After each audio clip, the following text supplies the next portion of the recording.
안녕하세요. 저는 40대 초반 여자입니다. 남편은 회계사고 잘 나가는 회계법인 출신이었죠.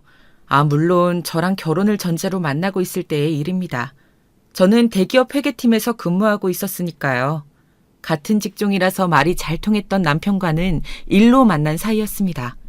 열심히 일하는 남편의 모습을 보면서 참 괜찮은 사람이라는 생각을 하고만 있었는데 어느 날 정말 갑자기 남편이 저에게 그동안 지켜봐왔다면서 사귀어달라고 하는 겁니다. 솔직히 제가 그렇게 예쁜 편은 아니라는 걸 저도 알고 있거든요. 그런데 왜 저한테 그런 말을 하나 의심을 했었습니다.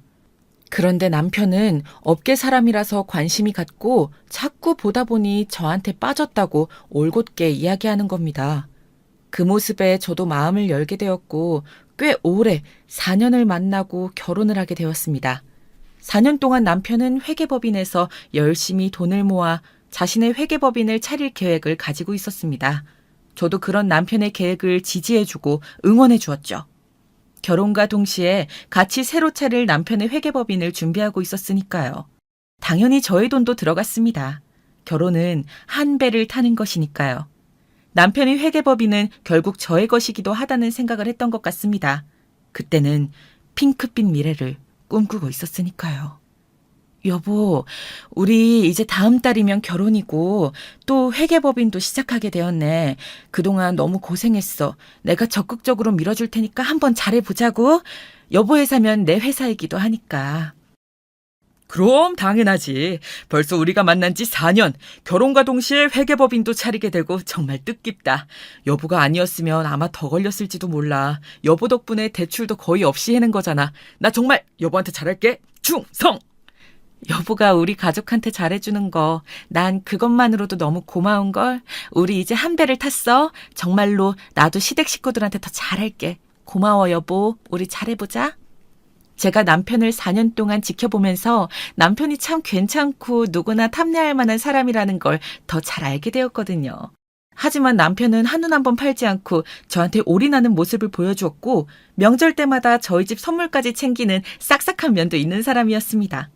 남편은 저희 부모님과 그래서 결혼 전이지만 자주 보는 사이가 되었고 저희 부모님께서도 남편을 참 마음에 들어 했습니다.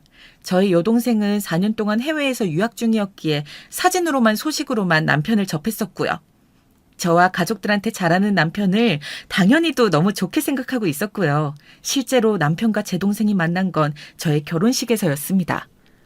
결혼 후 저는 다니던 대기업에서 계속 회계 일을 했고 남편은 새로 차린 회계법인 자리를 잡느라 바쁘게 보냈습니다. 저보다 늘 늦게까지 야근을 하는 남편에게 안쓰러운 마음이 들어서 야식으로 먹을 간식을 만들어서 남편의 회사로 향했습니다. 4년 연애를 하고 신혼을 맞이해서 그런 걸까요? 아니면 바빠서 그런 걸까요?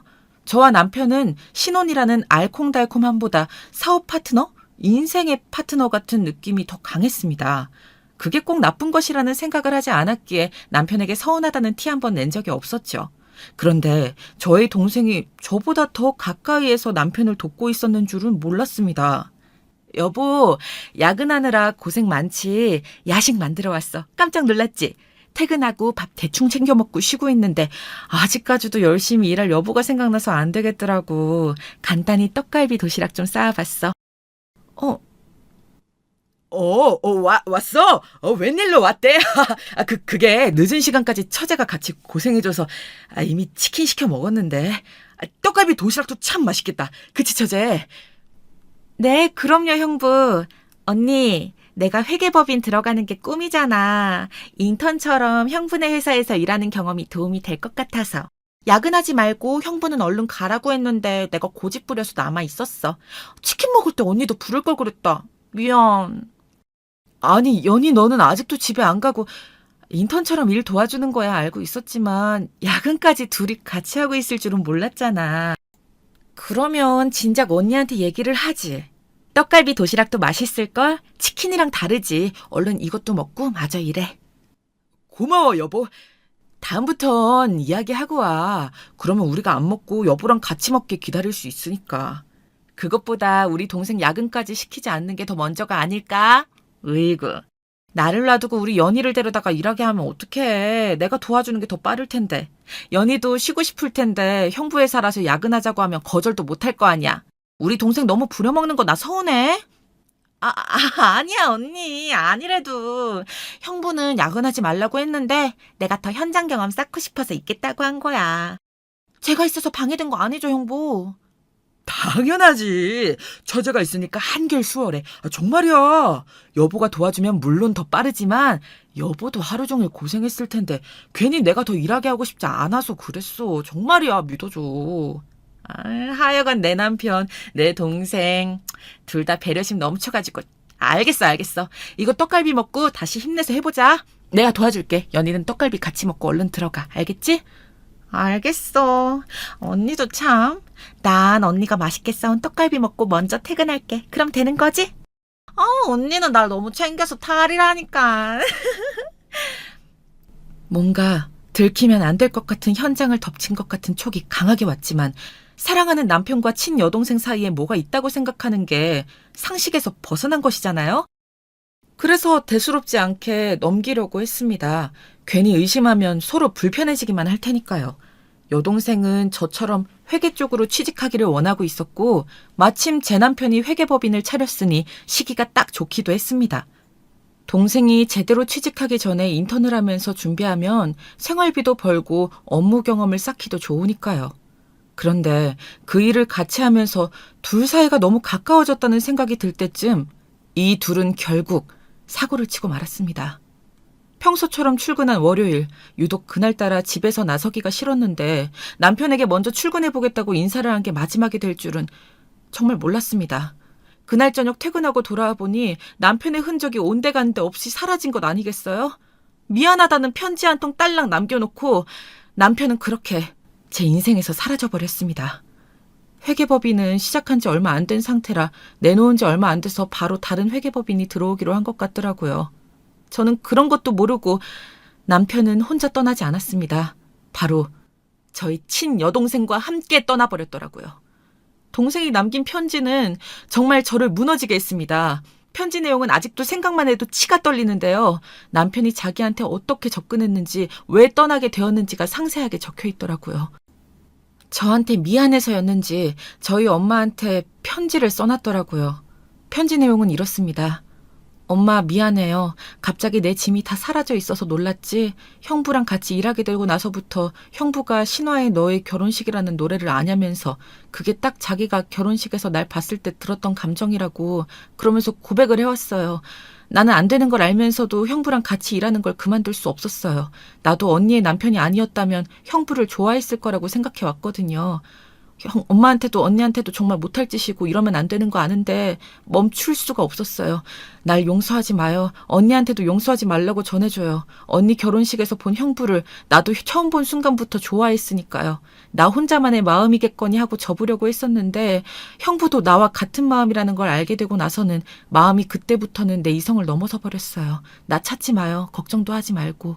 형부랑 먼 곳으로 떠나서 살게요. 우릴 잊어줘요. 이렇게 불효해서 미안해요. 언니한테도 너무너무 미안해요. 정말 미치겠습니다. 이 편지만 남기고 남편은 미안하다 4글자 남기고 떠나버렸어요. 엄마, 난 연희가 내 남편이랑 이렇게 눈 맞아서 도망갔다는 게 아직도 믿기지가 않아. 아니, 나 사실은 알고 있었는지도 몰라. 그런데 아니라고 믿고 싶었나 봐.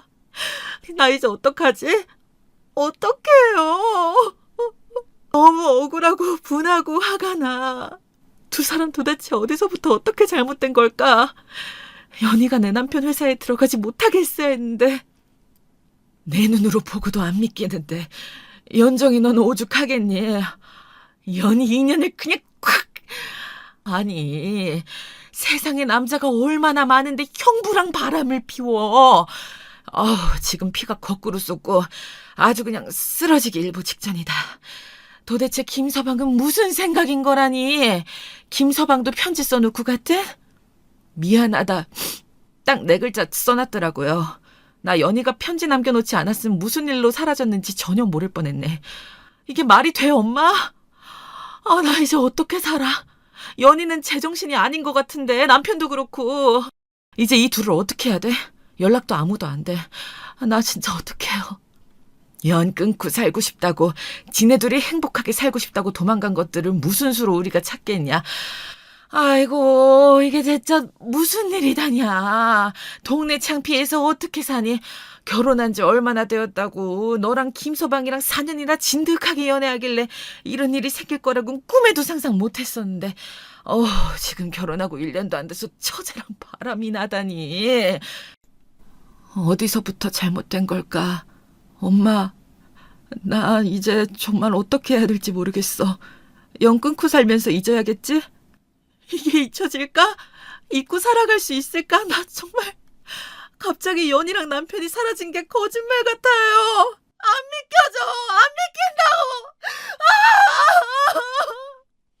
내 딸이지만 정말 속을 모르겠다. 연이 그건 이제부터 내 딸 아니야. 연락도 안 하겠지만 나도 연 끊었다고 생각하고 살아야겠다. 김서방도 마찬가지고. 너도 마음 독하게 먹어. 지금 그렇게 슬퍼하고만 있는다고 뭐가 달라져? 안 그래? 그렇게 남편과 동생이 바람나서 사라져버리고 저는 거의 폐인처럼 살게 되었습니다. 일은 손에 잡히지 않았고 가족들은 물론 친구들에게도 차마 제정신으로 이 이야기를 할 수 없었죠. 한동안 알코올 중독처럼 술에 빠져 살았습니다. 그러다가 문득 저를 버리고 배신하고 떠난 그 두 사람은 행복하게 살 텐데 저만 이렇게 불행하게 살자니 너무나 억울한 생각이 들더라고요. 그래서 다시 저의 중심을 찾아야겠다고 생각했습니다. 그래서 안식년으로 1년 쉬면서 술에 빠져있던 시간을 청산하고 다시 회사에 출근하면서 정말 독하게 일했습니다. 다른 생각을 하지 않도록 저를 계속 채찍질했다는 표현이 더 맞을 것 같습니다. 그렇게 저는 남편과 동생에게 받은 상처를 잊고 살기 위해서, 외면하기 위해서 일과 결혼한 사람처럼 미친 듯이 일했고 최연소 재무팀장을 맡을 정도로 빠르게 승진했습니다. 회사에서 능력을 인정받을 수밖에 없었죠. 밤낮으로 그렇게 집도 안 가는 수준으로 일에 매달렸으니까요. 그렇게라도 하지 않으면 정말 미칠 것 같았거든요. 여러분이 저라면 어떻게 하셨을 것 같으신가요? 어차피 백방으로 찾는다고 남편이랑 동생을 찾을 수 있을 거란 생각은 안 들었거든요. 작정하고 저를, 우리 가족을 떠나버린 거였으니까요. 당연히 이 일을 계기로 시댁과의 연도 자연스럽게 끊어졌고요. 그렇게 10년이 지났습니다. 세월이 참 무섭도록 빠르게 흘러가더라고요. 10년간 단 한순간도 남편과 바람나서 떠난 동생을 잊지 않고 살았습니다. 차라리 잊고 살고 싶은데 그것만은 잊어지지 않더라고요. 문신처럼 남은 마음속의 상처는 아물 길이 없었습니다. 그런데 어느 날 모르는 번호로 문자가 왔습니다. 10년 만이었습니다. 저에게 언니라고 부를 사람은 10년 전 남편과 바람나서 떠나버린 제 친여동생 연희밖에 없어서 한눈에 알아봤죠. 문자 내용은 언니 나 좀 살려줘 부탁이야. 여기 주소는 이런 식이었습니다. 아니 10년 만에 연락을 한 게 미안하다는 내용도 아니고 잘 살고 있냐는 내용도 아니고 살려달라는 부탁이라뇨? 무시하고 말려다가 뭔가 너무 찝찝한 마음이 들더라고요. 염치가 없는 애가 아닌데 동생 연희가 이렇게 안면 몰수하고 갑자기 살려달라고 장난을 칠 애도 아니기 때문에 저는 결국 무시하지 못했습니다. 동생 연희가 문자로 알려준 주소로 한번 찾아가 보기로 했죠. 그 주소를 찾아 주택 앞에 도착한 순간 너무 끔찍한 광경에 놀라 다리가 후들거렸습니다.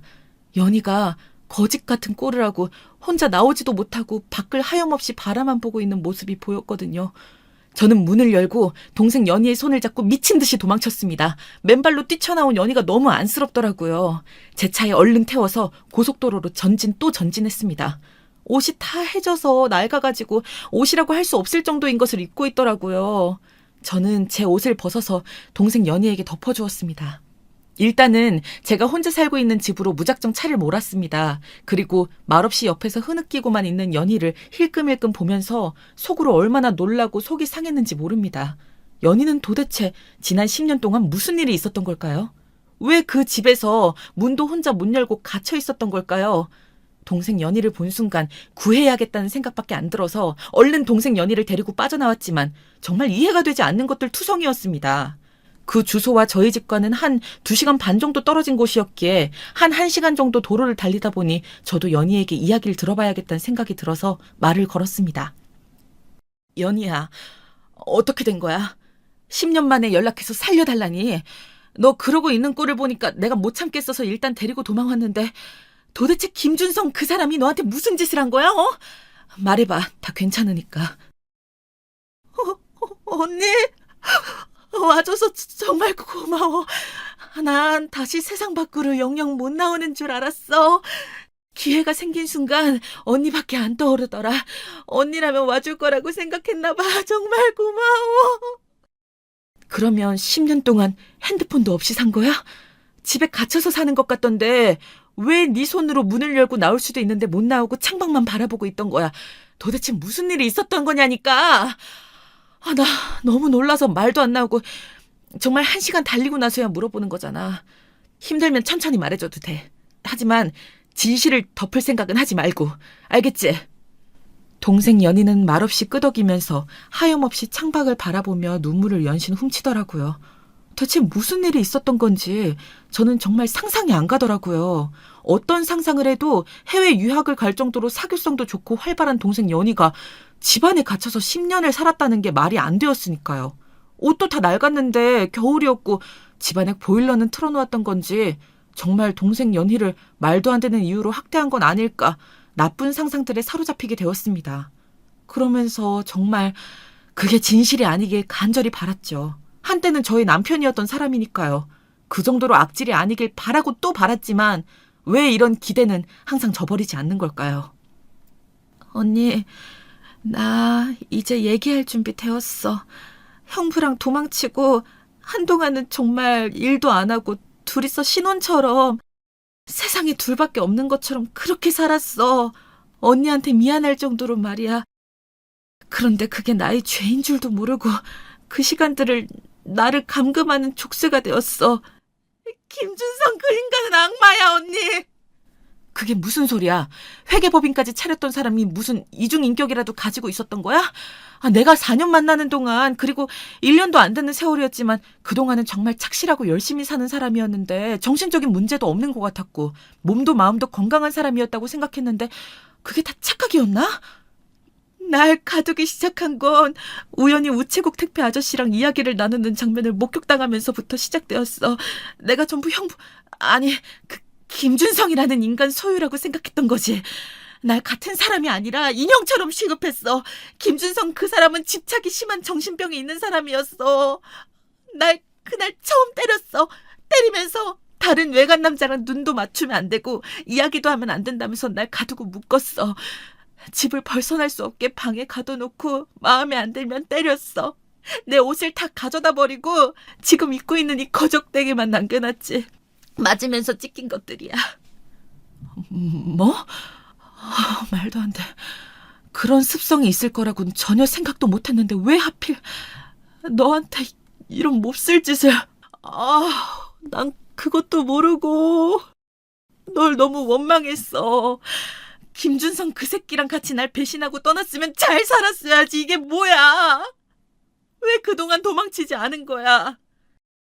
시도할 때마다 어떻게 알았는지 달려와서 날 다시 가두고 때리더라고. CCTV를 설치해 놓은 걸 확신했지. 난 10년 동안 인간 같지 않은 삶을 살았어, 언니. 내가 언니를 배신하고 미친놈을 만나서 이렇게 죗값을 치른 게 아닐까? 나 너무 살고 싶었어. 앞으로 언니 배신한 죄 정말 속죄하면서 살게. 제발 그놈한테만 날 보내지 말아줘. 그놈은 회계 일은커녕 나는 몇 달간 아무 일도 안 하고 벌어놓은 돈을 쓰기만 했어. 그리고 남은 돈은 도박에 손을 대면서 점차 사라져갔지. 도박이라고? 도박에까지 손을 댔단 말이야? 그래서 집이 그렇게 허름했던 거였구나. 난 당연히 좋은 곳에서 회계법인 차리고 둘이 회계일하면서 살고 있을 거라고 생각했어. 어차피 찾아도 찾아지지 않을 거라고 생각하고 아예 찾는 것도 포기했지. 작정하고 우리 가족을 떠난 거였으니까. 그런데 그렇게 끔찍한 범죄를 당하고 있었다니 믿기지가 않는다. 김준성 정말 가만두지 않을 거야. 이제 걱정 마. 내가 미안해, 내가. 언니가 미안해할 건 없지. 오히려 언니가 이런 일을 당하지 않아서 다행이지. 내가 미친년이었어. 정말 미쳤던 거야. 형부가, 아니 그 새끼가 이런 범죄자 같은 성향이 있는지도 모르고 언니, 그 인간 도박하는 곳 내가 알아. 그 새끼 감방에 쳐넣자. 제발 부탁이야. 안 그러면 그 미친놈은 스토커처럼 날 쫓아올 거야. 내가 자기 소유인 줄 알거든. 제발 그 끔찍한 지옥에 다시 갇히고 싶지 않아. 언니, 나 살고 싶어. 부탁할게. 사정하면서 울음보를 터뜨리는 동생 연희를 보고 있자니 한쪽 가슴이 너무나 아려오는 거 있죠. 정말 어쩌다가 제 남편은 그런 짓을 저지르게 된 걸까요? 원래 그런 사람이었던 걸 제가 몰라본 걸까요? 아니면 동생을 향한 마음이 너무 강해져서 집착으로 변해서 그렇게 된 걸까요? 그렇게 성실했던 사람이, 일밖에 몰랐던 사람이 동생에게 그런 끔찍한 짓을 하고 10년 동안 감금을 했다는 게 정말 듣고도 믿어지지가 않더라고요.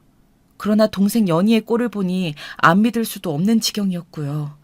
그래서 동생이 더 위험해지지 않도록 남편의 도박에 대해 자세히 이야기해달라고 했습니다. 네 말이 사실이라면 정말 위험한 인간인 거잖아. 내가 김준성 그 새끼 회계법인 차린다고 내가 모아둔 돈까지 넣어서 한 건데 그걸 홀랑 빼먹고 갔는데 그런 집에서 살게 하다니 도박으로 대체 얼마나 날려먹은 거야. 도박으로도 넣을 수 있지만 널 지금까지 감금한 것도 분명 죄야. 내가 어떻게든 그 새끼 감방에서 썩게 만들게. 그러니까 조금 더 자세히 말해봐. 언니 고마워. 정말 고마워. 김준성 그 새끼 처음엔 날 가둬놓고 술을 사러 간다더니 한동안 안 오더라고. 그러고는 도박할 때 쓰는 칩을 가져와서 망했다고 막 그러는 거야. 그때 알았어. 이놈이 도박에 빠졌구나. 다시 회계법인을 차릴 일은 없겠구나. 그렇게 야금야금 까먹다가 이 집까지 아마 넘긴 걸로 알고 있어. 내가 언니한테 문자를 보낼 수 있었던 게 바로 집 보러 온 사람 덕분이거든. 나 대신 신고해주겠다는 거 문자 한 통만 쓰게 해달라고 했어. 그렇게 연락한 사람이 언니고. 아니, 연희야, 이 바보야. 그동안 왜 신고를 안 했어? 신고했으면 더 빨리 벗어날 수 있었을 텐데 왜 그랬어? 내가 그리고 그 문자 받고 안 오면 어쩌려고 그런 거야? 아, 너도 정말. 내가 염치 없어도 그래도 언니라면 날 구하러 와줄 거라고 생각했어. 난 혼자서 도망칠 힘이 없었는데 경찰에 신고해도 부부라고 하면서 데려가면 끝이더라고. 난 이미 시도했다가 두들겨 맞고 더 심하게 감금당하고 말았어. 그래서 혼자서 문을 열고 나갈 수 있는 상태여도 심리적으로 나갈 수 없다고 생각하고 스스로 갇히게 되는 지경까지 온 거야. 언니 말대로 나 정말 바보 같다. 그치? 정말 너무 고생했어 그동안. 김준성 그 새끼 내가 반드시 감방에 넣을게. 그 도박에 쓴 칩 혹시 뭐였는지 어떻게 생겼었는지 기억나? 일단 우리 집으로 가서 씻고 제대로 된 옷으로 갈아입자. 언니 너무 고마워. 고마워. 나 정말 그동안 언니한테 미안해서 죽는 줄 알았어. 언니 마음을 내가 모조리 찢어버리고 나왔는데 난 또다시 언니한테 손을 내밀다니. 그런데 그럴 수밖에 없었어. 날 살려줘서 너무 고마워, 언니. 알겠어. 그러니까 이제 그만 울고 그만 고맙다고 하고 한숨 눈 좀 붙여. 1시간은 더 가야 되니까. 춥지? 히터 최대한 세게 틀고 갈게. 이제 아무 걱정 말고 안심해. 그 이야기를 들은 동생은 그제서야 눈을 감고 안도의 한숨을 쉬더라고요. 얼마나 안쓰럽던지 정말 마음이 쓰라렸습니다. 이 꼴을 보면 저희 엄마는 정말 쓰러질지도 모릅니다. 그래서 우선 제 집에서 몸을 회복할 시간을 가지고 그 다음에 차차 엄마한테도 말씀드려야겠다고 생각했습니다. 제 동생을 이렇게 만든 김준성. 그 새끼를 어떻게 감방에 쳐넣어야 할지 그 생각만 하고 있었죠. 김준성 그놈을 얼른 잡지 않으면 동생이 사라진 걸 알고 또 도망치거나 몰래 찾아와서 동생에게 해코지를 할 수도 있겠더라고요. 그래서 검사 사촌 오빠에게 어쩔 수 없이 사정을 털어놓을 수밖에 없었습니다. 오빠, 오랜만에 연락해서 이런 소식 전해서 정말 죄송해요. 사실 지난 10년간 저한테 믿지 못할 일들이 일어났어요. 오빠도 알죠? 제 동생 연희가 제 남편이랑 바람나서 10년 전에 도망가 버린 거. 하루아침에 벌어진 일이었어요. 예상도 못했고요. 그래서 찾지도 않았죠. 일부러 작정하고 숨어버린 사람을 어떻게 찾겠어요. 그런데 동생 연희가 10년 만에 문자로 살려달라고 보낸 거예요. 그래서 지금 제가 구해왔어요. 오빠, 제 남편이, 아니 그 김준성 새끼가 우리 연희를 10년 동안 폭행하고 감금했어요. 겨우 탈출시켜서 지금 저희 집에 데려왔고요. 뭐라고? 소식은 들어서 알고 있었지. 그런데 좋은 일이 아니니까 괜히 더 말을 보태진 않았던 거고. 그런데 10년 만에 동생 연희를 찾았는데 그게 살려달라는 연락이었다고? 남편이 폭행하고 감금? 그동안은 왜 신고를 안 한 거야? 그 새끼 살려둬선 안 되겠다, 정말. 오빠, 그래서 김준성 그 새끼가 눈치채고 도망가기 전에 얼른 붙잡아서 감방에 쳐넣어야 돼요.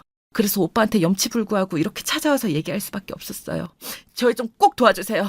심지어 도박이랑 연루되어 있어요. 뭐? 도박? 아주 가지가지하네.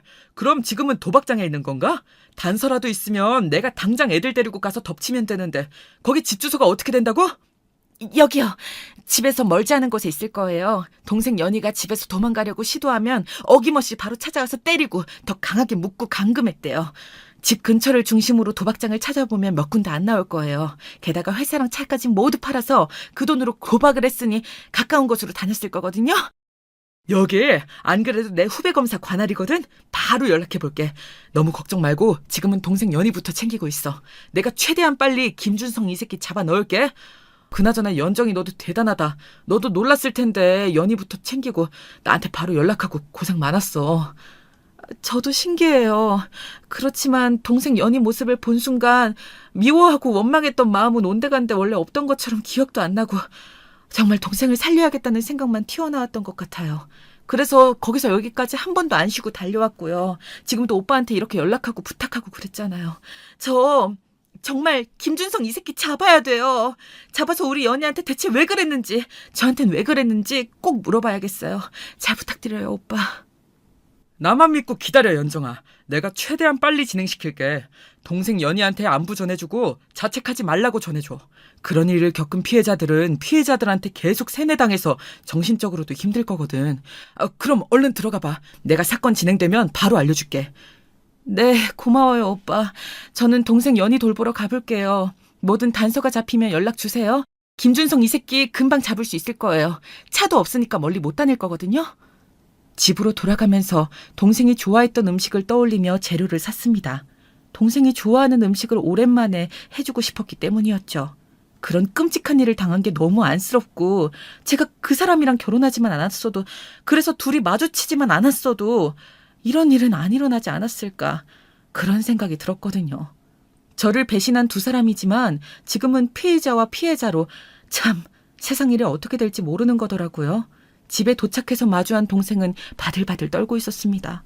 너무 마음이 아프더라고요. 왜 그러고 있어? 집이 추웠어? 보일러 더 틀어주고 갈걸. 나 방금 검사 사촌 오빠한테 이야기하고 왔어. 다행히 후배 검사가 그 지역 관할이더라. 도박장 파악도 하고 있을 테니 잡는 건 시간 문제일 것 같아. 김준성 그 새끼가 빠르면 내일이라도 잡히지 않을까? 그리고 오늘은 이렇게 나랑 같이 있는데 절대 여기 못 찾을 거야, 절대. 그러니까 너무 불안해하지 말고. 고마워, 언니. 사실 10년 동안 이렇게 멀리 도망쳐본 적이 한 번도 없어서 불안하기도 하고 사실 모든 게 꿈만 같아. 언니, 이거 꿈 아니지? 그치? 나 언니가 구해줘서 여기 있는 거잖아, 그렇지? 그럼 당연하지. 아무 걱정 마.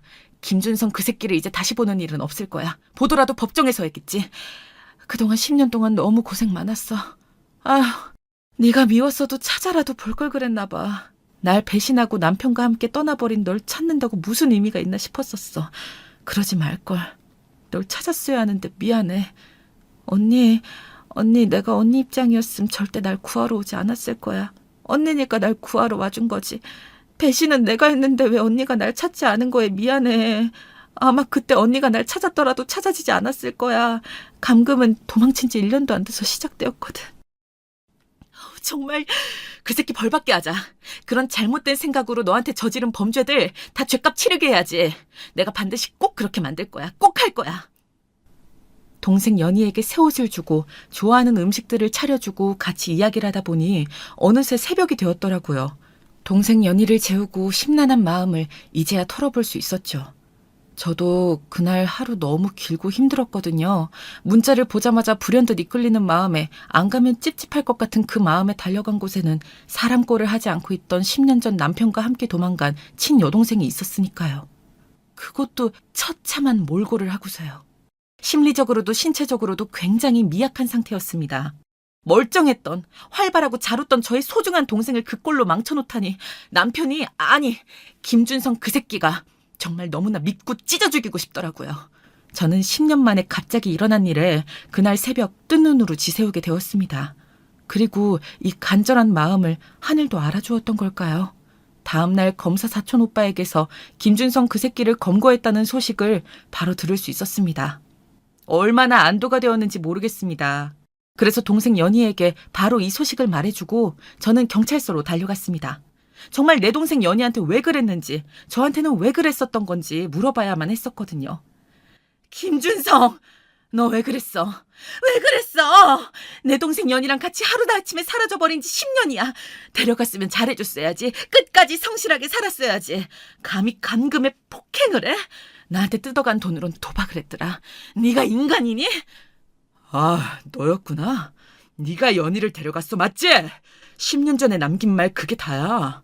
내가 너한테 해줄 말은 미안하다고 했잖아. 이건 나랑 연희 사이 문제야. 네가 낄 자리는 없어. 연희 어디 있어? 연희 데려와, 얼른! 연희 내 거야, 내 거라고. 정말 너 미쳤구나. 언제부터야? 대체 우리 연희한테 왜 그런 거냐고. 넌 내 남편이었잖아. 형부가 처제를 사랑하는 게 말이 돼? 왜 내 동생 연희한테 접근한 거냐고. 딸랑 미안하다는 네 글자 남겨놓으면 다야? 나한테 최소한의 미안함도 없는 거니, 이 쓰레기야? 우리 결혼식에서 처제인 연희를 본 순간 움직일 수가 없었어. 숨을 쉴 수조차 없었지. 왜 하필 연희를 이제야 만난 건지. 하필 내 결혼식에서 내 신부의 동생인 연희를. 이제 나는 어떻게 해야 하나 정말 망설였어. 내가 찾던 꿈의 이상형이 바로 연희였다고. 난 그저 바라볼 수밖에 없겠지 하면서 체념해야지. 그런데 피할 수도 없는 걸. 나의 그 첫사랑 같은 존재인 걸. 너한테 미안하지만 연희는 나의 첫사랑이야. 너는 결혼을 해야 될 때가 돼서 선택한 사람이었고. 뭐? 그게 지금 할 말이야? 정말 그런 생각을 했다고? 우리의 결혼식에서 만난 내 친여동생한테 그런 마음을 가지는 게 정상이야? 이 미친 새끼야. 그 마음 접었어야지. 우리 연희를 꼬여내서 도망갔으면 잘해줬어야지. 감금에 폭행을 해? 네가 사람이라고. 가까이서 꿈에 그리던 이상형인 연희를 보는 것만으로도 만족하려고 했어. 그런데 내가 차린 회계법인의 인턴으로 들어온 연희를 보고 난 더 이상 지체할 수 없었어. 내가 죽일 놈이라도 없앨 수 없었어. 용서받지 못할 감정도 연희를 향해 터질 듯한 내 가슴도 혼자만의 사랑이 아니었으니까. 연희도 날 사랑했거든. 연희의 마음을 안 순간 어차피 나한테 다른 길은 없었어. 오직 난 연희에게로. 모든 게 끝이라 해도 연희랑 함께하고 싶었거든. 지금 이 순간도 견딜 수 없을 것 같아. 연희 데려와. 연희 데려오라고! 내 옆에는 연희가 있어야 해. 어디도 못 가. 못 간다고. 이 변태 미친 사이코 새끼야. 더러워. 너 같은 건 평생 우리 연희 얼굴 볼 자격도 없어. 그렇게 좋다면서 사람을 패? 가둬? 묶어? 넌 구제불능이야. 날 4년 동안이나 만난 게 가짜 감정이었다니. 날 그만큼 좋아하지 않았기에, 사랑하지 않았기에 이렇게 감금하지도 않았던 거였구나. 정말 할 말이 없다. 어이가 없어서. 이렇게 범죄자로 변할 줄 알았으면 너랑 결혼을 선택하지 않았을 거야. 정말 한심해. 알겠으니까 연희 데려오라고. 이제 도박 같은 거 안 할 테니까 연희는 내 옆에 놔줘. 부탁이야. 도박 안 한다니까? 나 좀 풀어줘 제발. 연희 없인 하루도 살 수가 없어. 너 같은 새끼한테 우리 연희를 보낼 것 같아? 넌 평생 감옥에서 썩어야 해. 우리 사촌 오빠가 검사야. 그래서 널 빠르게 잡아넣을 수 있었던 거고. 네가 가볍게 형을 받는 꿈은 꾸지 않을 게 좋을 거야. 연희를 2번 다시 볼 생각도 하지 말고. 넌 최악이야. 10년 동안 연희를 그렇게 괴롭혔으면 됐지. 얼마나 더 하려고 이 잔인한 새끼. 연희야, 내가 잘못했어. 나 연희 보게 해줘. 부탁이야. 네가 연희를 데려가지만 않았어도 우린 행복하게 잘 살 수 있었어. 더 이상 말도 안 되는 남편의 궤변을 들어줄 필요가 없다는 생각이 들더라고요. 연희를 그렇게 때리고 감금한 남편이 10년 동안 그랬다는 게 지금 도박꾼으로 변해버린 쾌한 남편의 몰골을 보니 이해가 가더라고요. 10년 전에 저를 떠나갈 때는 절대 몰랐던 그의 추악한 그 모습이 너무 끔찍했습니다. 심지어 저를 만나 연애한 4년이 모두 거짓된 시간이었다는 것에서도 너무나 큰 충격을 받았죠. 네, 맞아요. 연희가 객관적으로 저보다 예쁘고 성격도 좋습니다. 저보다 어리고요. 인기도 늘 많았죠. 하지만 연희가 딱 남편의 이상형이었다니 정말 꿈에도 몰랐습니다. 하긴 그러니까 하루아침에 도망을 가버릴 마음까지 먹었겠죠. 동생 연희는 뭣도 모르고 대학 졸업 후 제대로 된 사회생활을 해보기도 전에 제 남편에게 붙잡혀서 10년을 그렇게 갇혀 살았습니다. 너무 끔찍하잖아요. 아직도 저는 제가 왜 남편을 결혼 상대로 생각했을까? 4년 동안 거짓말로 사랑을 속삭이는 그를 알아보지 못했을까? 저 스스로를 자책하곤 합니다. 다행히 동생 연희도 몸과 마음을 조금씩 회복하고 있습니다. 이제라도 잃어버린 그 10년을 되찾아주고 싶어요. 저 대신 당한 것 같아 마음이 복잡하기도 하지만요. 연희는 경찰서에 출석하여 그동안 제 남편에게 당해왔던 폭행과 감금 사실에 대해 다 털어놓았습니다. 도박 수사에도 도움을 주었고요. 한때는 제 남편이었던 그 김준석을 제 손으로 감방에 넣고 나니 참 알 수 없는 감정에 휩싸이게 되더라고요. 아마 동생 연희도 그랬겠지요. 저는 그럴 때일수록 저랑 동생 연희가 마음을 단단히 먹어야겠다고 생각했습니다. 이제는 저희도 저희의 삶을 살아야 할 테니까요. 저희 엄마한테도 동생 연희를 데려왔다고 이야기하고 남편이 감방에 갔다는 이야기를 했습니다. 정말 깜짝 놀라서 한동안 오열을 하면서 연희를 찾으시더라고요. 엄마, 연희도 피해자니까 너무 미워하지 마세요. 그동안 정말 많이 힘들었을 거예요. 자그마치 10년이니까요. 지금 그나마 많이 나아진 거예요. 처음 봤을 땐 정말 더 힘든 상태였어요. 연희야, 아니 10년 동안 대체 무슨... 내가 그 김서방 정말 알아봤어야 하는 건데 그 김성은 그 새끼 지금 감방에 있다고? 정말 다행이다. 널 이렇게 예쁜 우리 연희를 10년 전에 네가 너희 언니 배신하고 우리 가족 배신하고 갔던 걸 생각하면 정말 밉지만 지금은 살아있어서 다행이란 말을 해야겠구나. 정말 잘 왔다. 엄마, 정말 보고 싶었어요. 내가 다 잘못했어. 언니 정말 미안했어. 나도 김준석 그 새끼가 감방에 가서 너무 마음이 놓여요. 이제 정말 다 끝이구나 싶어서. 언니가 와주지 않았다면 난 아직도 그 집에 갇혀 있을 거야, 엄마. 그러니까 왜 그랬어? 네 형부가 그렇게 탐이 나지? 그런 범죄자인 줄도 모르고 내가 너를 정말 잘못 키웠나? 그런 생각하며 10년을 살았다. 그런데 갇혀 있었다니. 엄마 억장이 무너진다고. 정말 잘못했어요, 엄마. 난 정말 바보였어. 나를 좋아한다는 형부의 달콤한 말에 속아서 이렇게 10년을 감금당할 줄 나도 몰랐어. 이렇게 이상한 사람인지 정말 몰랐어. 일적으로 정말 멋져 보였어. 내가 말도 안 되는 욕심을 부려서 이렇게 되었나 봐. 나 벌 받았나 봐, 엄마. 잘못했어.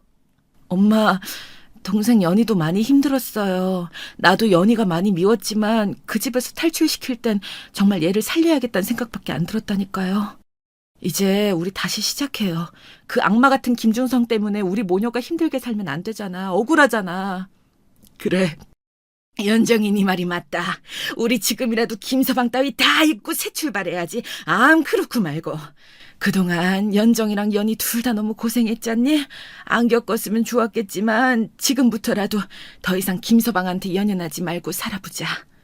저희 엄마는 동생 연희가 다시 돌아와서 회복하는 데에만 정말 전념하고 계십니다. 김준성은 감옥에서 계속 저희 연희한테 편지를 보내고 있어요. 물론 제가 모두 반송 처리되게 해두었습니다. 보기만 해도 끔찍할 텐데 편지가 온다면 동생 연희는 아마 또 정신적으로 크게 고통을 받을 것이기 때문이었어요. 대체 왜 그렇게 집착하고 괴롭힌 걸까요? 제가 알던 남편의 모습은 과연 무엇이었을까요? 참으로 무서운 세상입니다. 가장 무서운 건 사람인 것 같고요. 이렇게 자신의 모습을 작정하고 숨기면 알아볼 수 없으니까요. 그 모습에 저와 제 동생, 저의 친정가족들이 다 속았습니다. 시댁 식구들도 몰랐다고 하더라고요. 동생 연희가 이렇게 돌아온 것을 보고 도박에 그동안 있던 모든 것을 날려먹었다는 소식을 듣고 시댁 식구들은 변호까지 포기했습니다. 정말 미안하다고. 아들을 잘못 키워서 그 죄 잊지 않고 살겠다면서요. 정말 사람이 집착 어린 광기가 사랑이라는 잘못된 단어로 포장되어 10년 동안 모두를 괴롭게 했습니다. 이제야 모든 것이 정리되고 원래 자리로 돌아갔고요.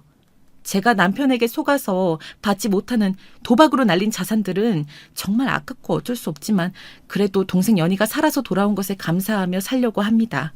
여러분들이 저였으면 어떻게 하셨을 것 같으신가요? 아무리 돈도 중요하다지만 사람 목숨보다 귀한 것은 아니니까요. 남편과 동생의 불륜을 잊고 살기 위해 열심히 살아온 제가 회사에서 귀한 자리를 차지하게 된 것도 맞고요. 이제는 조금 벗어나서 살기 위해 친정가족들끼리 해외여행을 계획하고 있습니다. 좋은 여행지가 있으면 댓글로 남겨주세요. 저희 사연이 일반적이지 않아서 들으면서 많이 놀라신 분들도 계실 것이라고 생각합니다.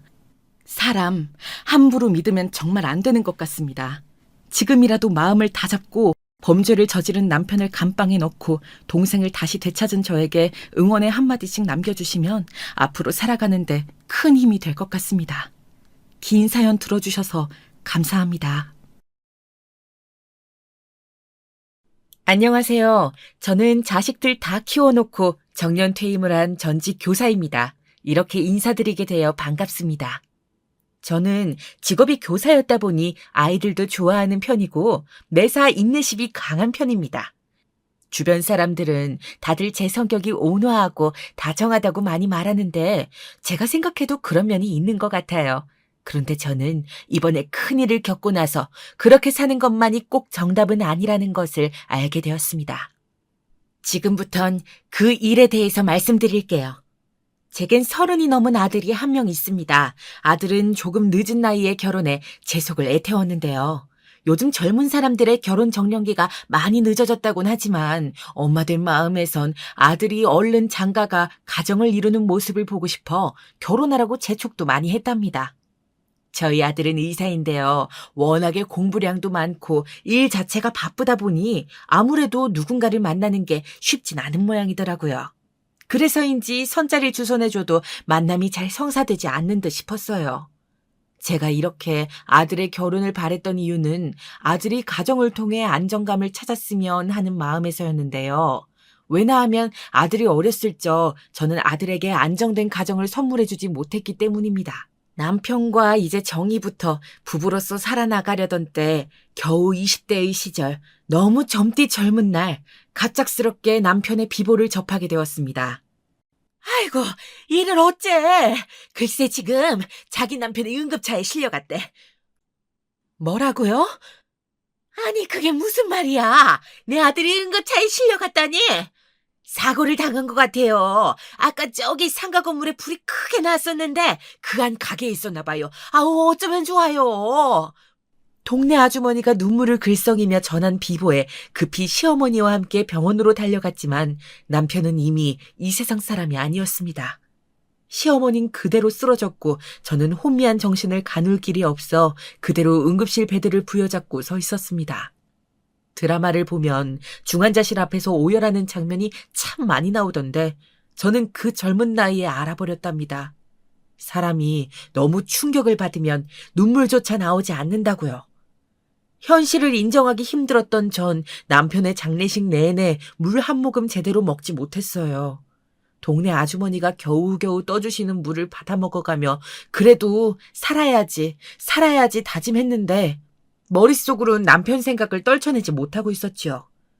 장례식이 끝나고 남편의 유품을 하나하나 정리하던 때 시어머니는 절 붙잡고 이리 말씀하셨습니다. 그 말씀이 아직도 사무치듯 가슴속에 남아있는데요.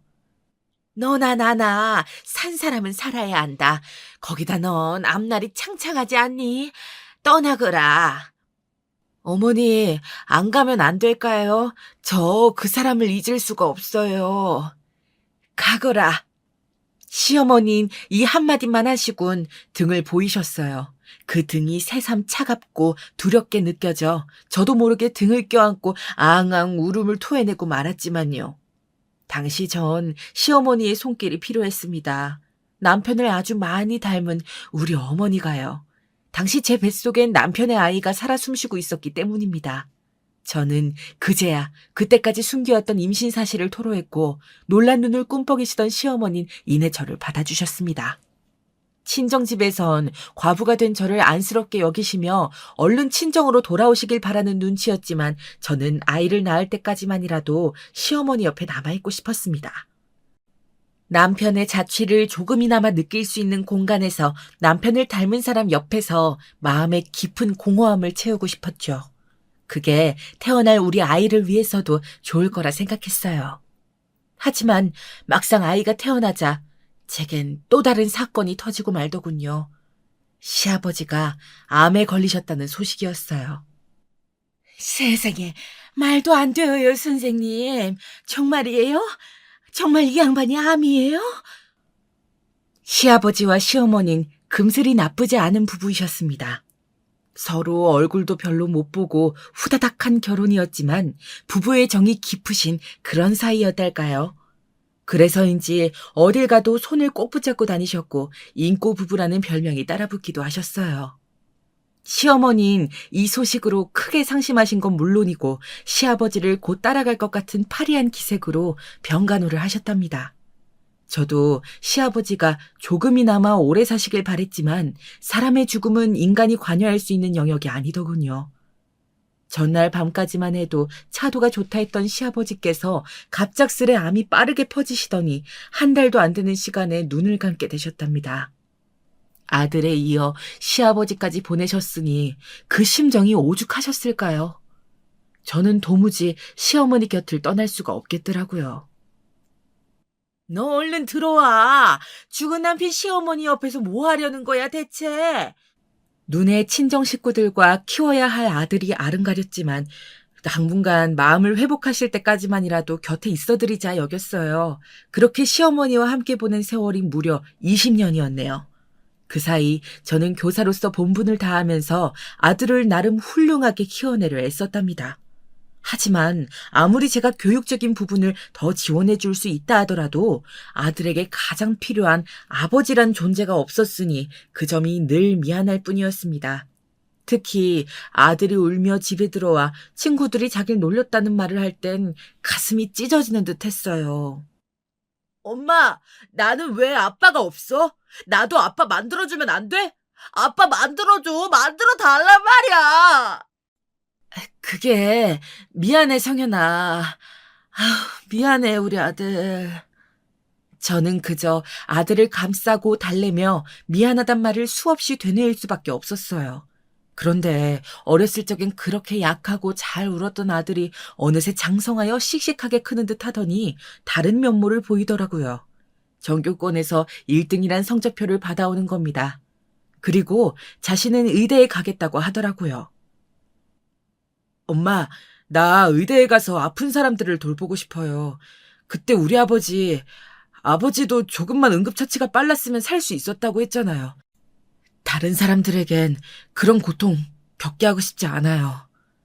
사실 남편은 응급실에 도착하고도 치료가 늦어져 허탈히 죽음을 맞이했는데 술을 먹고 저도 모르게 주절주절한 이야기를 기억했는지 아들이 어린 나이에 들었던 그 이야기를 가슴에 품었나 봅니다. 마음 아프게도 그 이야기를 꺼내어 꼭 의사 가운을 입겠다 하더군요. 그렇게 아들은 정말로 자기의 바람대로 의대에 가 의사가 되었고 저는 너무 대견할 뿐이었답니다. 가끔은 세상을 떠난 시어머니 묘에 찾아가서 가끔은 남편 묘에 찾아가서 우리 아들이 이렇게 컸다고 속삭이다 오기도 했어요. 그리고 내심 속으로 아들이 이제 결혼만 하면 내 역할은 끝나겠구나 하고 여겼어요. 그런데 이 녀석이 30이 넘고 나이가 차도 여자를 데려올 생각을 안 하더군요. 성현아, 강요하는 건 아니지만 이젠 나이가 드니까 엄마도 손주 보고 싶고, 아니 손주까진 아니더라도 너 결혼해서 잘 사는 건 보고 싶은데 엄마는 시간 가는 게 참 아깝다. 언젠간 이렇게 살그머니 말한 적도 있었는데 아들은 제 말에 빙그레 웃을 뿐 아직은 일이 좋다는 말만 하더라고요. 그러다 그로부터 6개월 후 갑작스레, 정말 갑작스레 저녁을 먹는 자리에서 결혼하고 싶은 여자가 있다고 말을 꺼내왔어요. 얼마나 놀랐는지 먹던 갈비찜이 체할 뻔했습니다. 워낙에 속마음을 잘 드러내지 않는 녀석이긴 했지만 1년이나 만나왔던 여자가 있었으며 그 여자와 결혼 이야기를 나눴고 부모님까지 배웠다는 말을 전해 듣는데 놀라지 않을 수가 없더군요. 다급한 마음에 어떤 여자나 물었더니 나이는 아들보다 5살 어렸는데 쇼핑몰도 운영하고 카페도 운영하는 사업가라고 하더군요. 저는 벌써부터 아가씨의 모습이 상상되는 듯하여 얼른 데려오라며 주책을 떨었답니다. 약속한 날 새벽부터 장을 봐 가득 맛있는 창을 차려놓고도 가슴이 떨려 죽을 지경이었지요. 어머, 왔니? 들어오렴. 밖에 많이 춥지? 들어와요, 아가씨. 안녕하세요, 어머님. 그런데 사람이 첫인상이라는 것이 있잖아요. 저는 오랫동안 사람을 가르치는 일을 해온 사람으로서 묘한 직감 같은 게 있었는데 그 인상이 약간 쎄하다고 볼 수 있었어요. 어딘지 모르게 찬바람이 도는 것 같은 그런 느낌이요. 게다가 보통 처음 예비 시어머니를 보는 자리에선 낯설어하거나 혹은 어색해하기 마련인데 전혀 그런 기색 하나 없이 약간은 대충 인사를 하곤 자리에 앉더라고요. 물론 성격이 밝고 활달한 아가씨면 낯을 가리지 않을 수도 있지만 그런 차원이 아니었답니다. 무표정이고 잘 웃지도 않는데 그래서인지 저도 모르게 내내 아가씨 눈치를 보게 되더군요. 예비 며느리지만 참 어려운 사람이구나 하고 어떻게 하면 이 고부관계를 잘 다져나갈 수 있을지 갑자기 한꺼번에 여러 생각들이 핑핑 돌았답니다. 엄마, 오늘 그 사람이 많이 긴장했나 봐요. 평소엔 말이 많은 편인데. 그러니? 아유, 역시 그랬구나. 차차 나아지겠지. 아직은 처음이니 서로 낯설 거야. 아들의 말에 살짝 안심하긴 했는데 제가 생각했던 것과는 상황이 다르게 풀려져 나갈 것 같은 예감이 들었습니다. 이어진 상견례가 그 시작점이 되었는데요. 우선 며느리 쪽 집안이 아들에게 들었던 것보다 훨씬 잘 산다는 사실을 알게 되었답니다. 안사돈께서 막힘없이 얘기를 하시는데 당황스럽더군요. 어머, 우리 딸이 말을 안 했나 봐요. 얘가 워낙 이런 부분에서 말을 아끼는 편이라 저희 집이 꽤 잘 살아요. 남들은 이걸 이런 말 하면 싸 보인다나 저렴해 보인다는 이유로 아끼던데 전 안 그래요. 부자인 걸 왜 감춰요? 안 그런가요? 저희가 소유하고 있는 건물만 2채예요. 제 딸이 거기 1층 카페를 운영하고 있고요. 아이고, 그러셨어요. 몰랐네요. 바깥 사돈께서 자수성가 하셨다고 들었는데 정말 열심히 사셨나 봐요. 예, 이 양반이 그랬죠. 그래서 저희 딸이 손에 물 한 방울 안 묻히고 귀하게 자란 딸입니다. 제가 품에 끼우고 키운 딸이나 마찬가지예요. 물론 우리 사위가 의사이고 빠지는 조건은 아니지만 저희 집안이 이렇다 하는 정도는 미리 말씀드리는 겁니다. 알고 계시라고요. 아, 예. 저는 사실 그날 혼자 나가는 것이 괜히 민망스럽기도 하고 그날따라 남편이 있었다면 더 좋지 않았을까 싶어 씁쓸한 마음이 있었는데요. 그것도 금방 달아나게 할 만큼 안사돈께선 말씀이 무척 많으시더라고요. 상견례 내내 주렁주렁 진주 목걸이를 달고 오셔선 내내 재력 자랑을 하다 가셨는데 화통하신 성격인 듯하여 좋아 보이다가도 어쩐지 기를 죽이려는 듯 계속 돈 이야기만 하니 뭐라 응수해야 할지 막막하더군요. 저야 그냥 평범한 교사이고 투자나 재테크 같은 거엔 일절 관심이 없어 가진 재산이라곤 알뜰살뜰 모아둔 것밖엔 없었으니까요. 아무쪼록 전 이 이후로 혹여나 며느리가 보인 태도가 저를 얕잡아 보는 것에서 오는 것인가 하는 의심을 처음으로 하게 되었답니다. 가까스로 아니라 생각하려 애썼지만 상견례가 끝나고도 며느린 뭐든 대충대충 시기였거든요. 신혼여행을 다녀와서도 아들과 함께 방문했을 때 은근슬쩍 눈치를 주더라고요. 거기다 아들이 잠시 화장실에 간 틈을 타 저에게 한 질문도 터무니없어 깜짝 놀라게 했고요. 대범하다 못해 공격적이라는 생각이 들 만큼 예의 없는 질문이었어요. 저 너무 피곤한데. 어머님, 조금 일찍 가면 안 되나요? 제가 내일 일정이 많아서요. 카페도 나가봐야 하고 엄마 일도 도와드려야 해요. 아, 그래. 아, 그럼 얼른 가봐야지. 내가 너무 붙잡았구나. 이야기하느라 시간 가는 줄을 몰랐네. 얼른 가렴. 밤에 가면 또 차가 막히니까 지금 떠나는 게 좋겠구나. 네. 그럼 다음에 마저 예약해요. 아, 근데 어머님, 혹시나 해서 여쭤보는 건데요. 안부 전화나 문자 안 드려도 되죠? 제가 그런 건 성격상 좀 힘들어서요. 아, 아니다, 얘. 그런 형식적인 걸 구태여 할 필요가 뭐 있니? 그냥 명절 때 보고 중요한 행사 때만 얼굴 보면 되지. 나는 시집살이 이런 거 일절 시킬 생각 없으니 걱정 붙들어 매라. 내가 상견례에서 했던 말들은 다 진심이었단다. 오히려 제가 당황스러워 급히 말을 이어갔는데요. 순간의 느낌이긴 했지만 제 말에 그럴 줄 알았다는 듯 싱긋 웃는 며느리의 얼굴은 어딘지 표독스러워 보이기까지 했습니다. 그런데 며느리뿐만 아니라 더한 상황이 저를 기다리고 있었어요. 나가면서 저에게 이런 말을 했는데 전 그게 정말 현실로 이루어질지 몰랐어요. 아, 맞다. 그리고 저희 엄마가 언제 한번 전화하신다고 하셨어요. 엄마 집이 여기서 멀지 않거든요? 나이도 비슷하시고 친구처럼 가까이 지내고 싶으신가 봐요. 하고 안사돈을 언급했는데요. 사실 그날 상견례의 기억이 그닥 좋지만은 않아 가까이 지내고 싶진 않았답니다. 그런데 다음 주에 전화가 걸려왔고 만날 수 있겠냐 먼저 물으시더군요. 그것도 제가 하필 선약이 있는 날이었답니다. 선약이 우선이라 정중히 거절을 했는데요. 안사돈은 물러날 기미를 보이지 않더라고요. 지금요?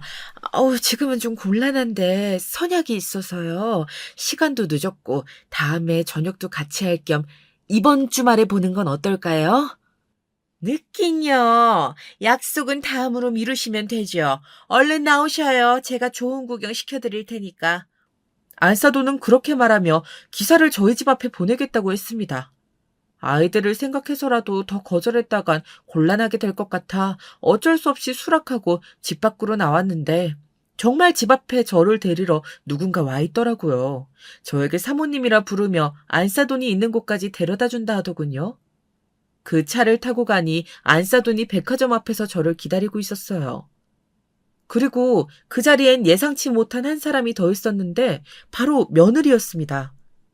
며느리가 저와는 거리를 두고 싶어 할 줄 알았는데 그 자리에 떡하니 저를 향해 손까지 흔들어주고 있어 꽤나 놀랐답니다. 그리고 쇼핑을 같이 하며 새로운 면모를 보게 되었어요. 지금껏 알던 모습과는 달리 곧잘 저에게 팔짱도 끼면서 이 얘기 저 얘기 옮겨다니며 종알거리는데 부침성 좋게 행동하더라고요. 지금껏 저에게 했던 것과는 사뭇 거리감이 느껴질 정도였어요.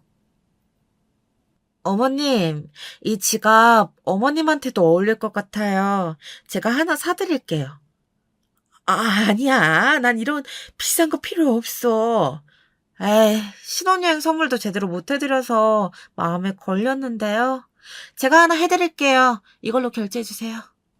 제가 몇 번 거절했는데도 저 쓰는 지갑이 낡고 허른 것 같다며 예쁜 주황색 지갑을 챙겨주더군요.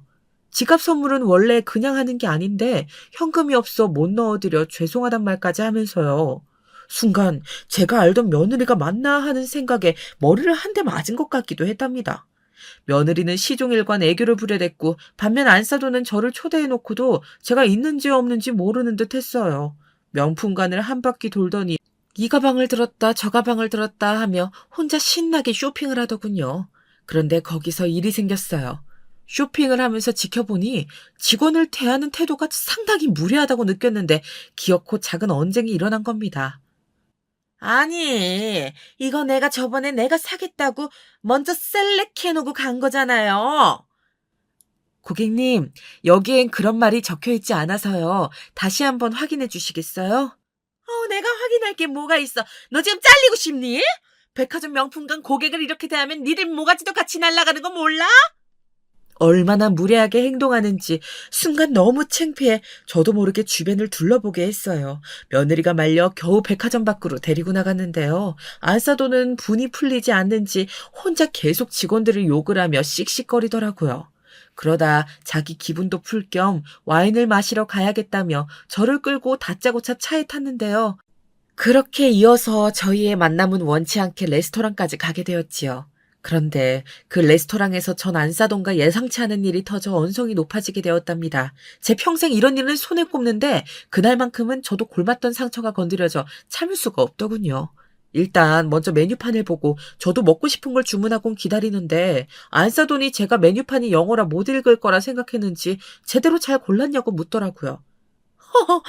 그런 게 있으면 다음부턴 대신 골라줄 테니 부끄러워하지 말고 말씀하세요. 워낙에 이런 문화는 익숙하지 않으실 거 아니에요? 비하 가득한 발언은 시작일 뿐이었어요. 레스토랑에서 나온 메뉴들, 스테이크와 샐러드, 수프 다 고급스럽고 맛있습니다. 입에서 살살 녹을 만큼이요. 하지만 제 속은 체할 것 같더군요. 그러다 며느리가 잠시 화장실에 가고 갑자기 화제가 저의 지나간 과거 이야기로 번져갔어요. 너무 뜻하지 않은 전개라 당황스러웠지만 안사도는 왜 제게 재혼을 하지 않으셨냐 묻더라고요. 그래서 허심탄회하게 지나간 이야기를 털어놓았고 아들을 홀로 키워 아빠 없이 자라게 한 점이 미안하다고도 말하게 되었어요. 그런데 여기서 이어지는 말이 참으로 경박스럽게 짝이 없었습니다. 나는 혹시나 사부인에게 무슨 하자라도 있는 건가 했는데 다행이네요. 그래요. 가끔 우리 사위 볼 때 아버지 없이 큰 게 티가 나서 내가 다 안쓰러운 마음이 컸는데 그런 사정이 있으셨군요. 아버지 없는 티요? 예, 아무렴 당연히 나죠. 여자도 아니고 남잔데 어떤 부분이라 콕 집어 말할 수는 없지만 사람이 좀 그늘이 있어 보이잖아요. 얼마나 죽어라. 그런 티를 내지 않기 위해 노력하며 살아왔는데. 듣자마자 가슴속 한가운데 미세한 균열이 나고 있는 것 같았습니다. 그래서 제가 병원 개원도 도와주려는 거 아니겠어요? 사실 병원이라는 게 위치도 참 중요해요. 아시다시피 저희 건물은 위치도 좋고 절대 망할 리는 없거든요. 사위 입장에서는 얼마나 편하겠어요? 사돈도 저한테 잘하셔야 해요. 그 여잔 제 표정이 어떻게 변하든지 간에 신경 쓰지 않고 계속해서 경솔한 발언을 이어갔습니다. 그리고 가는 게 있으면 오는 것도 있어야죠. 오늘 식사값은 사돈이 계산하세요. 제가 명품관 구경도 시켜드리고 기사 딸린 차도 타드리게 했는데 이 정도는 기쁜 마음으로 하실 수 있죠. 순간 저는 도저히 표정 관리를 하지 못할 것 같아 자리에서 일어섰습니다. 화장실에 갔다 던 며느리가 돌아오고 이상한 분위기를 감지했는지 무슨 일이라 묻는데 굳은 얼굴로 묵묵히 계산서만 들고 카운터를 향했습니다. 한 걸음 한 걸음 옮길 때마다 다시는 만나지 않겠다고 다짐하면서 말이죠. 근데 뒤에서 시시덕거리는 소리가 들려오더라고요. 아니, 저 옆에 웃기네? 계산 좀 해달랬더니 저렇게 얼굴이 굳어. 아니, 교사였으면 적어도 품위를 지킬 줄 알아야지. 좋은 구경 다 시켜줬더니 기분만 잡쳐. 성격이 저러니 일찍부터 과부가 됐지. 뭐라고? 지금 뭐라 했어요? 다시 말해봐요. 그 말에 전 그만 가슴에서 열이 뿜어져 나오는 듯 폭발하고 말았습니다. 그만 계산서로 안사돈을 밀치며 다시 말해보라 고성을 질러버렸습니다. 저도 모르게 욱해 빚어나온 말이었는데요. 아무리 말을 안 듣고 방황하는 아이들에게도 화를 잘 내지 않았던 제 스스로 신기할 정도로 무언가가 버럭 치밀어 올라왔답니다. 과부라고 손가락질 받았던 세월들, 저를 쉽게 보고 접근했던 남자들의 추파, 그것들 전부 상처로 자리 잡아 있었는데 건드려지자 저도 가만히 있을 수가 없더군요.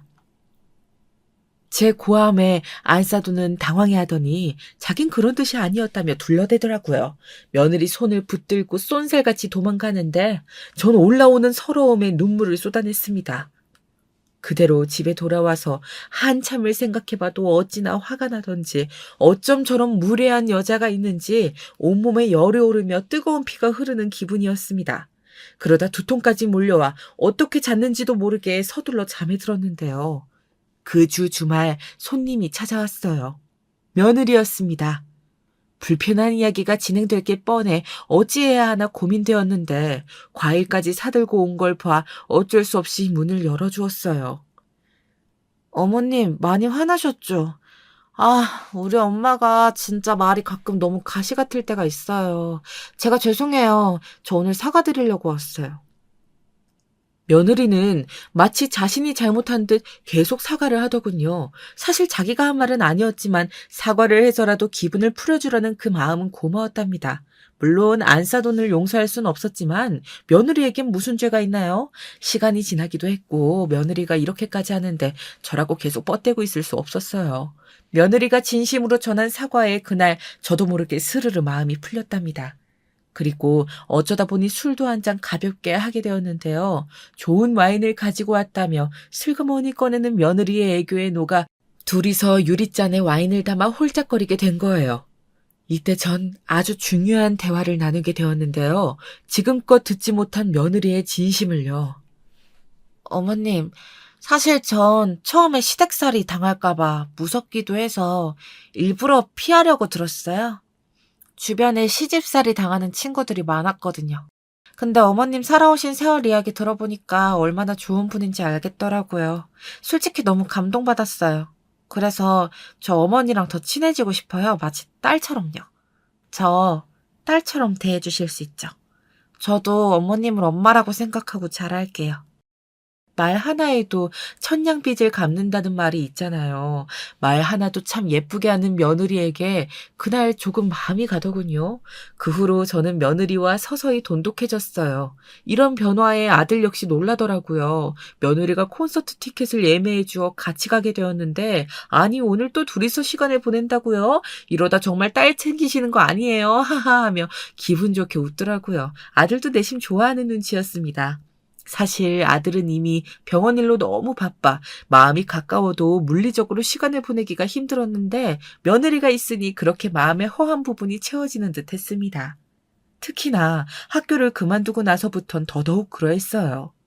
매일같이 하던 일을 내려놓고 집에서 하루 종일 시간을 보낸다는 게 여유로우면서도 내가 사회에서 기능하지 못한다는 생각이 들어 조금은 쓸쓸한 일이었는데 며느리가 있으니 갑갑할 틈이 없더라고요.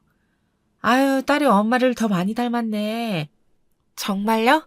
제가 엄마 많이 닮았어요? 엄마, 제가 엄마 닮았대요. 동네 시장에 장을 보러 가며 며느리가 따라가고 싶다고 졸라대어 종종 같이 갈 때가 있었는데 아줌마들이 농담 삼아 그런 말을 하곤 했어요. 그 말이 그렇게 듣기 좋더라고요. 며느리는 호칭도 어느새 어머님에서 엄마라고 바꿔 부르기 시작했는데 적응되지 않던 호칭도 계속 들으니 저도 딸처럼 생각하여 반찬거리도 챙겨주고 이것저것 필요한 것들을 챙겨주게 되더라고요.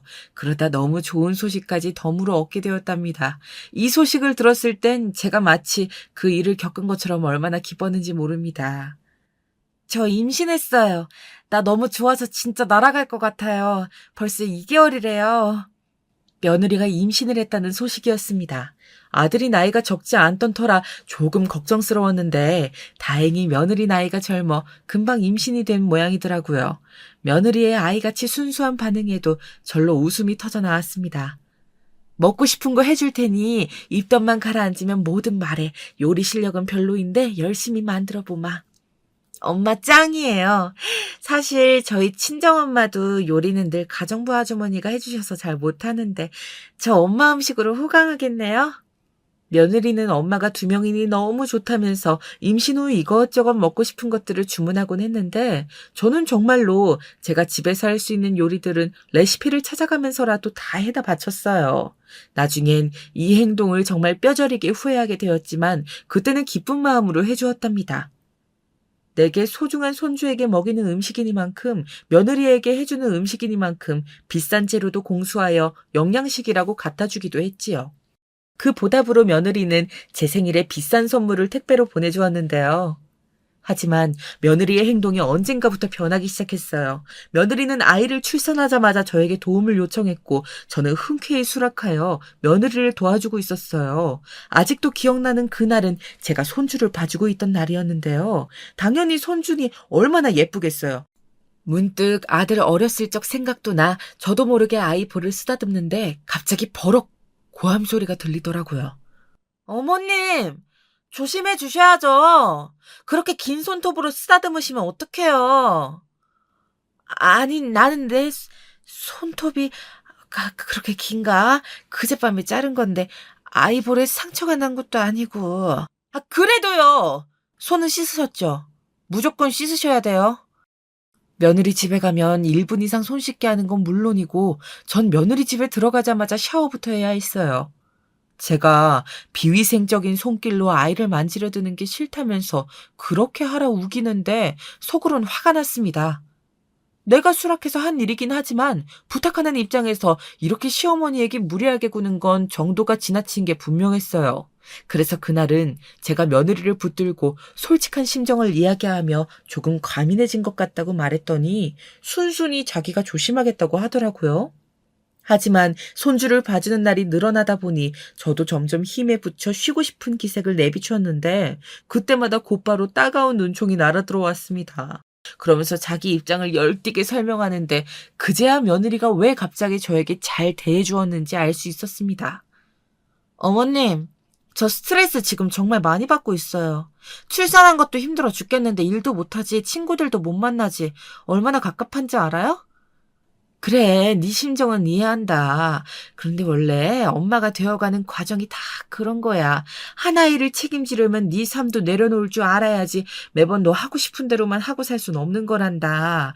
내가 평생 아이를 봐줄 수도 없는 노릇이고. 네? 그게 무슨 말씀이세요? 아이를 봐줄 수 없다니요? 며느리는 제 말에 갑자기 반색을 하며 그런 일은 절대 일어날 수 없다는 듯이 굴더라고요. 사실 아이를 어린이집에 보내고 나면 당연히 저도 저의 생활을 보내는 게 당연한 일인데 며느리는 무척이나 당황한 듯 했습니다. 제게 진심으로 한 말이냐며 자기는 적어도 초등학생이 될 때까지는 저에게 맡기려고 했다더군요. 얘야, 내가 아무리 은퇴하고 시간이 남는다지만 나도 개인 생활이라는 게 있는데 그건 아무래도 힘들지 않겠니? 아주머니를 쓰든 도움을 받으면 되지 않겠니? 그러자 며느리는 낯선 사람을 어떻게 믿냐며 제게 눈물로 하소연을 하기 시작했어요. 얼마 전 자기가 뉴스를 보았는데 고용한 베이비시터가 담배를 피우며 아기를 돌보고 있었다느니 그런 뉴스가 자기 집에서도 일어나면 어쩌냐며 제 도움이 절실하다고 말하더군요. 돌려 거절하려 했건만 눈물까지 흘리며 말하니 그 말에 당분간이라도 하루 8시간을 며느리와 함께 보내게 되었네요. 며느리의 속내를 빤히 알면서도 말이죠. 그러나 역시 며느리의 행동은 전혀 좋은 방향으로 나아지질 않았습니다. 자기도 조심하려 하지만 툭툭 튀어나오는 말투나 행동들이 있잖아요. 시간이 갈수록 마치 저를 가정부 아주머니 대하듯 명령조로 말할 때가 많더군요. 어머님, 우리 애기 아픈가 봐요. 병원에 좀 데리고 가야겠어요. 얼른 차 대기시키세요. 어머님, 전 아직도 안 붙이셨어요? 아, 배고파 죽겠는데. 언제 되는 거죠? 상사가 부하 직원한테 한다 해도 논란이 될 만한 말투들이었습니다. 하지만 이 모든 것을 참은 이유는 아들 때문이었습니다. 당시 아들은 사돈댁의 도움으로 병원을 개업했는데 아들 얼굴을 봐서 참고 참자고 생각했어요. 갈등 일으키기 싫어하는 제 성격이 미련한 짓을 벌인 것이지요. 그러던 어느 날 기어이 터지고 말았습니다. 어머님, 오늘 고등어 조림이 왜 이렇게 짜요? 아, 너무 짜서 못 먹겠네. 어머님, 그냥 다른 거 구워주세요. 그리고 에어프라이어 있으니까 그거 쓰세요. 집안에 냄새가 진동하잖아요. 생선 냄새가 역하다면서 자기 애한테도 안 좋은 영향이 갈 것 같다고 하는데 실로 당황했어요. 저는 1년간 손주 돌봐주고 집안 청소까지 뒤치다꺼리 하느라 무릎이 사가 녹아내릴 것 같은데 맛 평가나 하면서 다시 구우라 말하는 꼬락서니가 정말 견딜 수 없더군요. 저도 모르게 앞치마를 벗어던지고 며느리에게 말했습니다. 그럼 네가 하면 될 거 아니니? 이유식 만드는 것도 전부 내가 하는데 너 먹을 거 정도는 네가 차려야지. 사돈께 요리하는 건 배웠을 거 아니야. 가정부 아주머니가 다 해주셨는데 제가 요리하는 걸 어떻게 배워요? 어머님이 해주시겠다고 한 일이잖아요. 그럼 네가 나를 어른으로 공경하는 태도를 먼저 보였어야지. 그런 것 하나 없이 늘 부려먹으려고만 하는데 어떻게 내가 널 예뻐할 수가 있겠어? 그런데 며느린 제 말에 단 하나도 지지 않으려 하더군요. 비웃으며 이런 말을 하는데 그걸 저의 약점이라고 생각하는 듯 했습니다. 어머님 아들이 병원 개업한 거 다 누구 덕택인지 모르시는 거예요? 설마 모른다고 말 안 하시겠죠? 사돈댁의 도움으로 병원을 개업했을 때 그렇지 않아도 안사돈은 제게 생색을 내며 처가덕을 본다는 말을 하곤 했습니다. 그땐 저도 처가덕을 보는 사실은 맞았기에 그저 감사하다고 잘 부탁드린다는 말을 무수히 반복했지요. 그런데 며느리까지 이걸 당연히 생각하며 약점으로 쥐고 있을 거라곤 상상치 못했네요. 사람이 영악하단 말이 여기서 나오는구나 하는 생각이 들며 주먹이 꽉 쥐어졌답니다. 그래도 더 이상 며느리 집에서 시중 노릇을 하는 건 참을 수 없어 그 자리에서 제 집만 조촐히 챙겨 나와버렸답니다.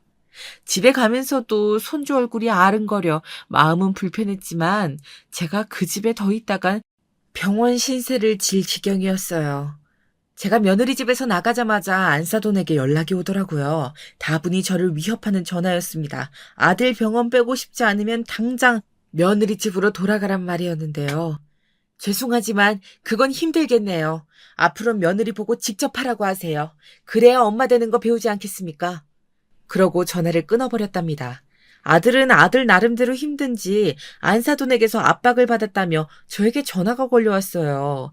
며느리와 갈등이 있었다면 해결하면 되지 않겠냐고 하는데 저는 아들을 앉혀놓고 며느리의 실체에 대해서 말할까 하다 괜히 어린 손주를 두고 이혼 이야기가 나올까봐 넘겼답니다. 며느리는 그렇다 치지만 손주는 보고 싶었어요.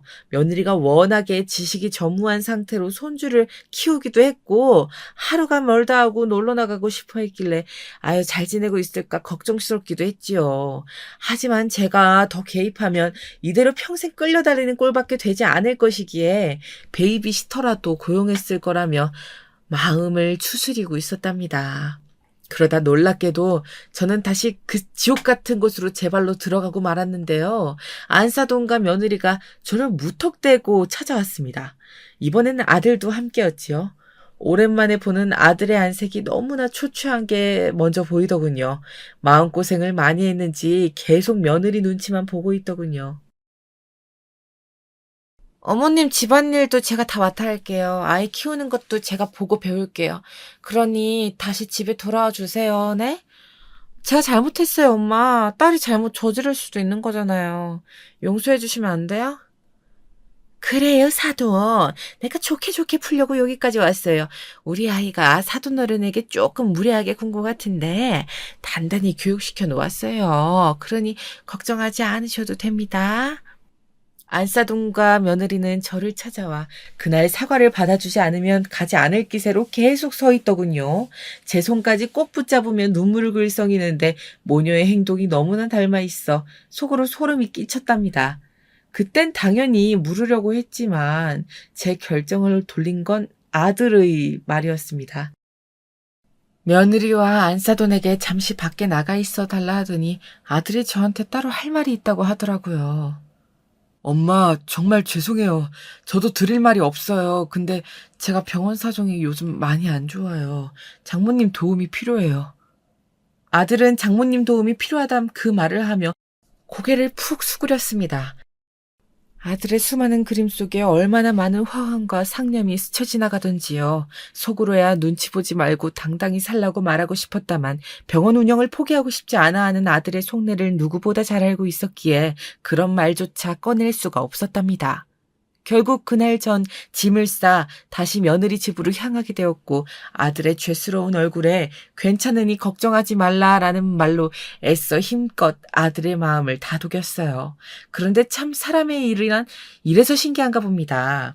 제가 그렇게 집에 들어오고 난 후 일주일 정도 지났을까요? 며느리는 다시금 저에게 엄마라는 호칭을 쓰기 시작하더니 저에게 맛있는 걸 사주겠다, 쇼핑을 가자 알랑방구를 끼더라고요. 전 들은 척도 않고 그냥 묵묵히 손자만 바라보고 놀아주고 있었답니다. 우리 손자는 장난감 자동차를 보면 무척 좋아했는데 그 바퀴를 땅에 대고 굴려주면 또르르 굴러가는 모습만 보면 까르르 웃곤 했어요. 그 모습이 천사같이 해맑아 이번에도 장난감 자동차 바퀴를 굴려주려고 했는데 갑자기 우둑 소리가 나면서 차가 굴러가질 않더군요. 보니까 바퀴가 하나 빠진 거였어요. 아이고 이를 어쩐담. 현우야 할미가 다른 장난감으로 놀아줄게.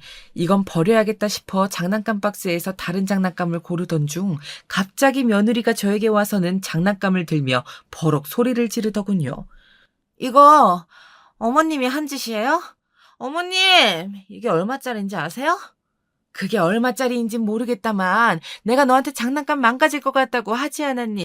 그 바퀴 전부터 부실했었어. 이거 명품이에요, 명품. 아씨, 애 맡겨놨더니 일도 하나 똑바로 못하시고 뭐 하는 거예요? 잘하는 게 하나도 없으시네. 이래서 의사 아들은 어떻게 키우셨대? 어머님, 장난감 물어낼 돈 없으시죠? 아, 짜증나. 몸으로 때우세요, 그럼. 며느리 쇼핑 가자는 자기 말을 무시한 게 화가 났는지 온갖 막말을 퍼붓더니 저에게 화장실 소를 하나 쥐어주더라고요. 장난감 값이 최소 30만 원은 하니 그 돈으로 청소를 하라고요. 어머님 시급 생각하면 싸게 쳐드리는 거라고 하는데 소를 받은 제가 너무 어이가 없어 순간 허탈한 실소가 나왔습니다. 방긋방긋 웃고 있는 천사 같은 손주를 보니 울컥 눈물이 치솟더군요. 하지만 전 꿋꿋이 그 화장실 청소를 했답니다. 무려 5시간에 걸쳐서요. 처음에는 대충 변기와 세면대 정도만 청소해주는 줄 알고 락스를 뿌렸더니 물때까지 싹 벗겨내라며 5시간 동안 밥도 주지 않고 그 안에 있게 하더라고요. 서러움에 눈물이 밀려오면서 꾸역꾸역 변기를 닦아내는데 그때부터 제 마음속에 이대로 살아선 안 되겠다. 내가 뭐라도 해야겠다는 생각이 들더군요. 그게 복수였습니다. 며느리를 망하게 만들 복수 말입니다. 구체적으로 계획에 옮기기 전 저는 이미 짚이는 구석이 있어 흥신소를 운영하는 사촌 오빠에게 며느리에 대해 알아봐 달라 부탁을 해놓았어요. 아니, 무슨 일이길래 며느리 뒷조사를 해? 부탁 좀 드릴게요. 내가 꼭 알아봐야 할 게 있어 그래요. 내 인생이 걸린 일이에요. 제가 말한 짚이는 구석이란 며느리가 출산을 하기 직전 일어난 일이었는데요. 그날은 며느리 생일이기도 하여 저와 아들이 직접 축하 파티를 해주기 위해 며느리 집에 가 소고기 미역국을 끓여놓고 기다리고 있었어요. 근데 정리정돈되지 않은 화장대와 침구류가 눈에 띄더군요. 부부끼리 쓰는 방이니 들어가기 조금 머뭇거려지긴 했지만 아들이 허락하여 제가 손을 대기 시작했어요.